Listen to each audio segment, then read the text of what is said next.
Guys, kita niyo yan. Guys, umambon talaga guys. Kita niyo yung mga ambon-ambon na yan. Ito lang guys, lalapit ko pa. Yan guys. Kita niyo yan. O diba guys, may ano guys. Tignan niyo kasi ng maayos guys. Diba guys?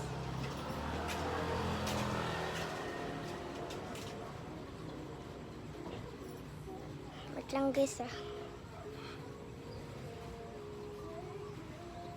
O diba guys? May naririnig kayong ano guys? Patak-patak. Guys, maririnig nyo naman. So guys, subscribe nyo na ako. At saka mag-comment na lang kayo kung gusto nyo lang. So, bye-bye na guys. Thank you sa panonood. Bye-bye.